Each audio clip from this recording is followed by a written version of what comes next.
Just yesterday somebody was reminding me, even I didn't realize this. I had a hard schedule in United States and UK, I landed here. Just one day in the ashram, then I went to Australia, endless schedule. One day I went down with some stupid fever and then I came back here, just one day. Then I went to Nepal, I trekked in Kailash, Nepal trek, Kailash trek, I came back. Not even one day, half a day, then I was off to Kaveri calling. I was on 5-day national tour where, trying to get all this political stuff going for Kaveri calling. I came back and the same day I started for Kaveri calling. And I finished this, I came here just not even a day, 17th came, we came, 18th early morning, 9 o'clock I left again for meetings in Bangalore and it's been on. Only yesterday I came back. So they were saying, Sadhguru, you've not had a single day's break. Today is my break day. Okay? What are you clapping your hands?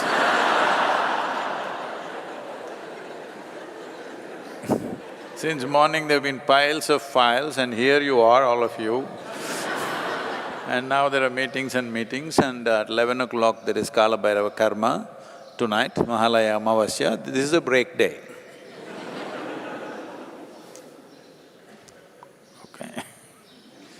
So, will the body complain sometimes? Of course it does. If the body is not complaining, that means you're not using it. Hello? It must complain, but you don't complain. This is all you have to learn. For this, you need devotion towards what you're doing. If you don't have devotion, before the body, mind will complain, emotion will complain, everything will complain. No. First, body should complain, that means you're stretched physically. Then mind can take a little judicious decision like me, you can take a break like me.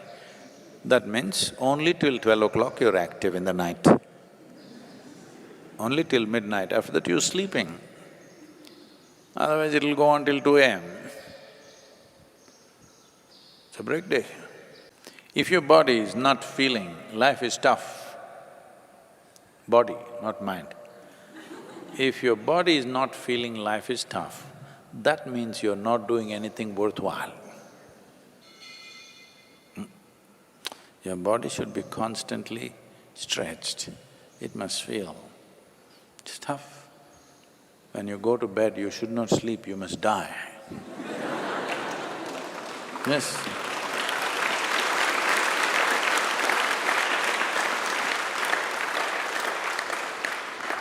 One pillow like this, नींद नहीं आ रहा है।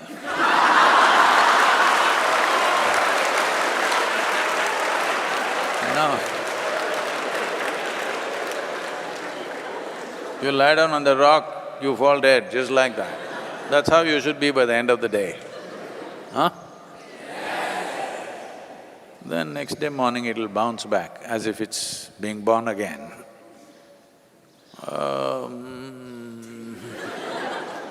This way, no. You must feel it's tough on the system. Because this is the nature of this. The harder you stretch it, the stronger it becomes, the better it becomes, huh? Those who are trying to save it for another day, not using it, they will… Life cannot be preserved, this must be understood, huh? Dead things can be preserved. Life cannot be preserved, it can only be nourished and used.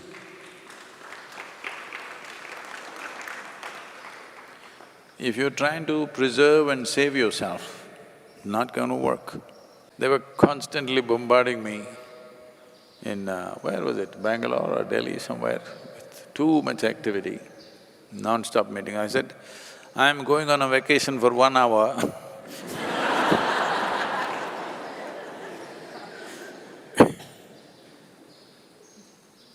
When you're young, even that 1 hour vacation should not exist in your life.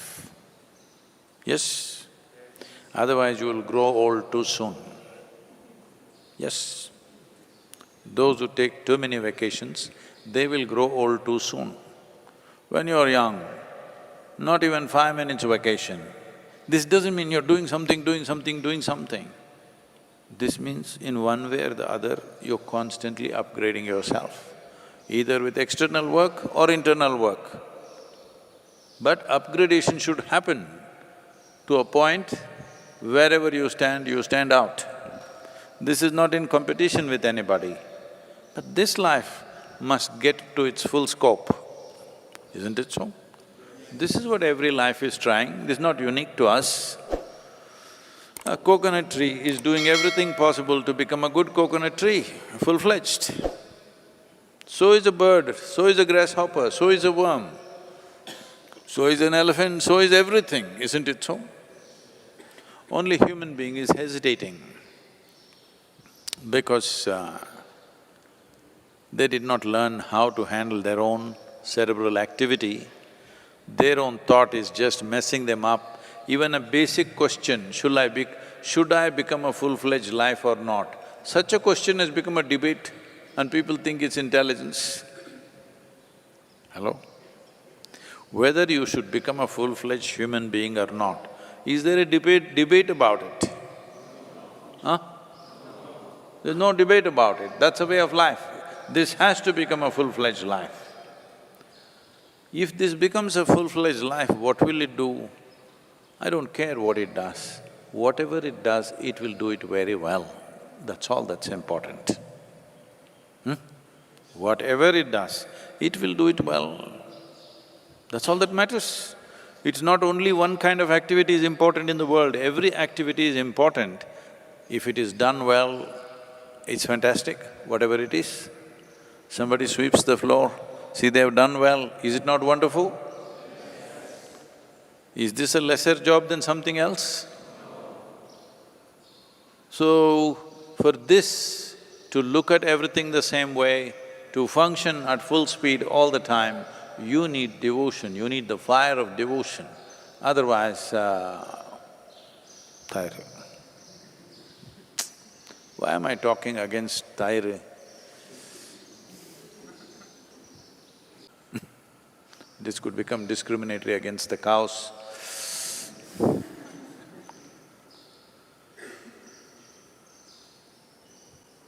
Even if you die, you must live. But when you're living, you should not be dead, isn't it? Hello?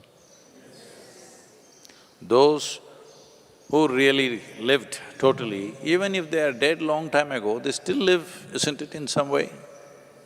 Yes or no? Well, we still remember Adiyogi after thousands of years because he lived so intensely. Many sages, saints like this, who lived so intensely that after a few thousand years, we still cannot forget them, they still live in our minds and hearts. In a couple of days, is Mahatma Gandhi's 150th birth anniversary. See, the man still lives simply because whatever he was doing, we can agree, disagree with him on many things, but whatever he was doing it absolutely, without hesitation, isn't it? This much must happen to you, that your body, your mind, your emotion, your energies are not an impediment in your life, they are instruments of empowerment in your life. This much you must do.